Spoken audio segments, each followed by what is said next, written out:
Oh yeah, oh my, the look is back. I found a pair of Strix glasses. Man, I have not worn a pair of these stereotypical FPV sunglasses in probably like 2 years now. I found my secret stash sitting in the Australian getaway house. So for today, we're gonna rock the look. As you can tell, I have headphones, I have sunglasses inside. Quarantine is driving me a bit cuckoo. No.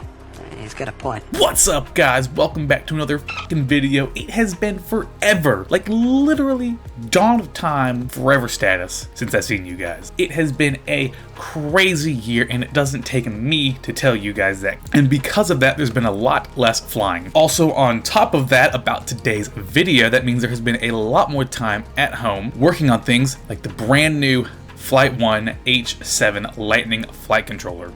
Now, most of you guys know that this thing is coming out. Pre-orders have been up for about a month at this point. The flight controllers are literally in the US right now, currently waiting to get through customs. That's always an ordeal, but nevertheless, most are stateside. And for those of you who didn't know this new flight controllers, at least, or the ones who just don't know that much about it, today I'm going to be talking about all of the cool new stuff in the Lightning H7 flight controller. Now, I don't have a fresh one on me. All of my H7s are actually in testing quads right now. We have been doing crazy amounts of development over the last 2-3 months, making sure that the firmware is good, it is stable, and it is ready to go the second that those flight controllers hit doorsteps. But if you don't know what it looks like, I'm gonna give you the wham bam, thank you ma'am, here's some photos, here's some other photos. That is the gist of it. And as you can see, the first point that I want to talk about, and something that I don't think has ever been done before, is that these flight controllers are both 20x20 and 30x30, which is awesome, especially for pilots like me, because I have a mix of 20x20 and 30x30 ESCs, which is always annoying because I have 20x20 ESCs but no 20x20 flight controllers. It's really annoying, or vice versa. The 30x30 tabs literally just snap off if you want to use it in 20x20 mode. Just gotta get a pair of pliers in there, pop them off, and you'll be good to go. Now, the biggest and most important feature, now I've gotten past the obvious that you guys look at, is look at that processor. This is the STM32H750 VTB6 processor. Actually, one second, I'm gonna double check that. STM32H750 VBT6. Boom! I got it. First try, STM32H750 VBT6 MCU. Now, you guys may be wondering, whoa, H7, that's got a 7 in it, so does F7. F7, H7, same god thing, right? H7, F7, F7's been around for a long time. Everyone's got an F7 now, so what is the difference? What's with the H? What's with the F? Now, the main difference is that the H7 has a much faster processor. We are clocking this thing in at like 500 megahertz, which in comparison, the F7s clock in around 212 to 220 megahertz, I think. So just the base clock speed is like 2.5 times what it is from an F7.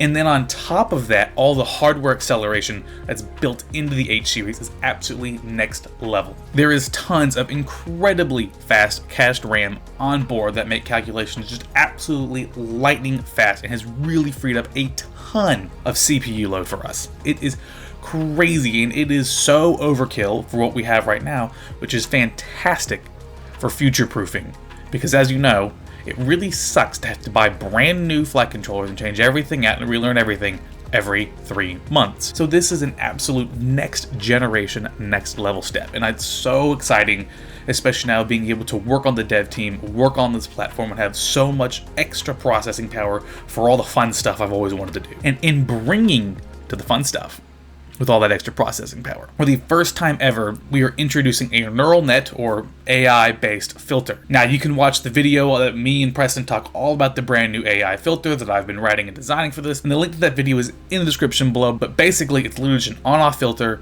You turn it on, and it does most of the filtering work for you. It is awesome, and it really helps on a lot of different quads. You can reduce pretty much all the other stock filters that you're used to changing. You really don't need much extra filtering. You can run almost nearly half the normal filtering that you would normally run on your normal Falco X setup. It's crazy. And then on top of that, it's extremely resilient to things like bent and broken props, frame resonance, and other weird mumbo jumbo stuff that you get going on that sometimes really aggravates you, like crazy mid-throttle oscillation or flyaways that you get sometimes when you use really high-powered tunes. tunes. So that is an incredibly awesome flight feature that has been my little baby and brainchild for the last couple months, but it's just the version 1. Right now it's very CPU intensive, so that's what we're using all the extra CPU power for, but we're gonna break it down, we're gonna get it faster, we're gonna add a lot more stuff to it. We've really finally started to get to the point where a lot of these things, especially like filters, PIDs, they can all kind of start getting in the direction of being automated, or at least somewhere where you can just get a starting point for a lot of stuff, so you're not spending hours and hours tuning and trying to go through with flight feel and some of the people trying to go through with logs, trying to do stuff. That's basically on its way out at this point. There will always be PID fine-tuning, there will always be filter fine-tuning to get it exactly the way you want it. The presets did a great job getting the first 90% there, and that last like 9% you can pretty much get with a lot of this automated stuff, and then that last 1% fine-tuning will basically going to be the art of tuning that will be left in the near future. Now, another fun thing that we're using with the extra processing power is we have a full graphical vector-based OSD. And for those of you who have not heard of a vector OSD, basically it just means that we can draw and do whatever the heck we want on the screen. Basically every single flight controller on the market, except for I think the Brain flight controller, they all use this little chip on board called the MAX 74056 something. Fine, I'll fact check. I'll get the name for you guys. The MAX 7456 is a little bitty OSD chip on board that basically can just draw numbers, little symbols, letters. You can't upload pictures and graphs and do crazy stuff with it. It's basically can just draw letters and numbers. So now we have a full-fledged canvas that we can design and do whatever with our OSD, draw whatever we want. You can put your logo on boot up at this point. We're working on cool graphical like pinwheel OSD menus and all these different cool things you have. You can do like a fighter jet F-16 style HUD on your OSD. There's just crazy amounts of stuff that we can do now, and we are literally just breaking the tip of the iceberg on some of the cool stuff that we can do with this. So that's incredibly cool, and I'm super excited to see what you can do with it. And you know what? In the comments below, what do you guys want to see? What do you want to see in a full-fledged graphical OSD? If you can draw whatever the you want on the screen, what do you think you would do with that? If you had the power, how would you use it?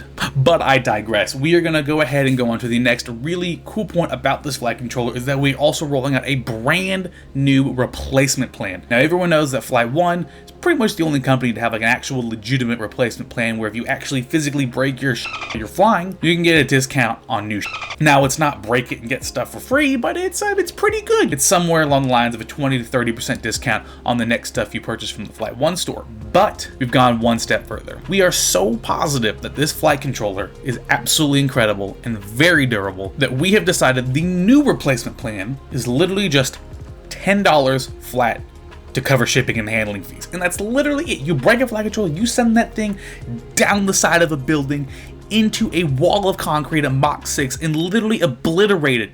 And you send back a photo of dust, just red or pink, preferably pink if you pink flight controller, pink dust. Say this was an H7, 10 old buckaroos, and you get a brand new one shipped out to your door. So that is incredible. It is going to be so easy to replace all of your stuff at this point. These flight controllers are incredibly durable. They are so over-engineered and over-designed to be the best flight controllers that we could literally slap together. And we are putting our money where our mouth is with the brand new replacement plan. And that moves us on to our next little thing to talk about, and that is that we finally, in a 20x20 platform, have a flight controller with full-size solder pads. So you can buy this flight controller in a connected version or in a solder version. Personally, I prefer the connectors, but I'm a weirdo. I think I'm the only person out there who likes connectors. I don't get why anyone would want a solder. Connectors are awesome. Solder pads, connectors, pick whatever you want. Doesn't really matter to me, as long as you buy the pink one. And talking about the pink one, we have a bunch of brand new pilots we have brought on board to have their own custom H7 flight controller. And quickly going down the list, we have FlightOne in red, we have a Johnny FPV black and seafoam green, we have the Wild Willy pink and black, we have the Schizo dark matter version, and Evan Turner has his own gray and blue version as well. So if you're a big fan of any of those pilots, make sure to not buy any of their flight controllers and just buy the pink ones, because the pink ones are obviously the fastest. I hear you get extra 20 megahertz on that clock speed. On to the next thing. I also want to bring up that we have 7 full UARTs on board, so you can pretty much hook up everything and then the kitchen sink to this flight controller if you have it. Tons of UARTs are always awesome. never gonna run out. And another cool thing speaking about that is that we actually have a built-in pit switch into this VTX. So as long as you use the connector version, the pin toggle, or depending if I get time to go around and renaming it in the flight code, the VTX power option will toggle the power to the VTX. And speaking of power, for both camera and VTX, there is both the option for 5V or VBAT power. And since the 5V reg is incredibly gnarly, you can run pretty much anything you want off of the 5V. You can pretty much fill all 5 USARTs, put a 5V VTX, put a 5V camera, and that thing will still be chugging along all day long. And then finally, rounding this out, I want to talk about the DJI support. Yeah, I know, right now the current alpha kind of has some bugs with DJI. Yeah, that's fine, I get it. We support all the DJI menu stuff, and then I want to round this out with full DJI support. Now that pretty much rounds out all of the H7 specific features, but I want to go ahead and give an honorable mention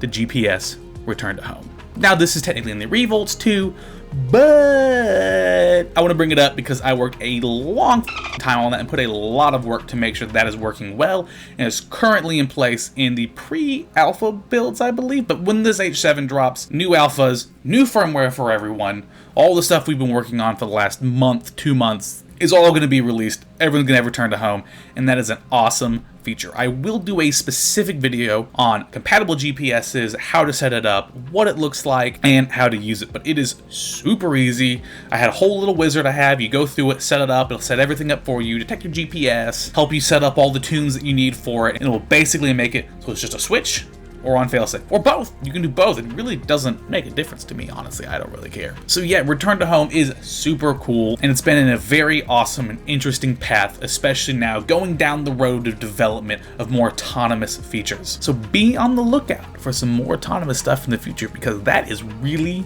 really fun, and I'm really enjoying that. But yeah, that is it, guys. That is my quick rundown list of all the fun, awesome new features in the H7. This is by far the most powerful flight controller on the market. It is so beyond future-proofed, and honestly, there's nothing else on the market that really comes close. Although I will admit there are the SP Racing H7 boards, and Dominic is awesome. Dominic actually designed our flight controller because he's really the only person who's doing designs with H7s. And the SP Racing boards will actually have their own Falco X target, but the processor isn't as fast. It's close, sort of, but the FlightOne processors that we use are slightly faster, and they are much more optimized for Falco X, unlike using an H7 processor on things like Betaflight that don't really take into account a lot of the crazy, incredible hardware capabilities that STM has crammed into such a tiny little package. Now, I always throw a little bit of flight footage in at the end of every video, and I'm sure you guys are dying to see how the H7 flies. But given the state of the world right now, especially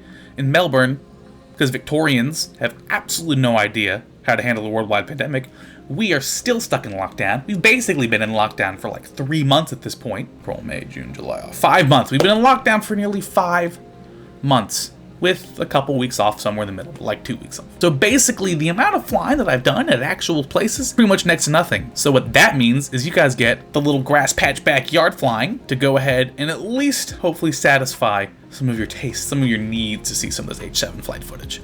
But we only have another 27 days left of lockdown, so be on the lookout in the next 3.5 weeks for some crazy new spots. Once we're out of lockdown, I can finally get out, fly again, and really show off a lot of these crazy new capabilities with this awesome flight controller we've been working on. Here's a little bit of flight footage just to round out the video. I hope you guys enjoyed the video. If you liked the video, please hit the like button. I use that information from that to see if you guys are liking this kind of stuff or not. And remember, in the comments down below, and go ahead and tell me what you would do with the power of a full graphical OSD. Here's a bit of flight footage. I'll see you guys next time.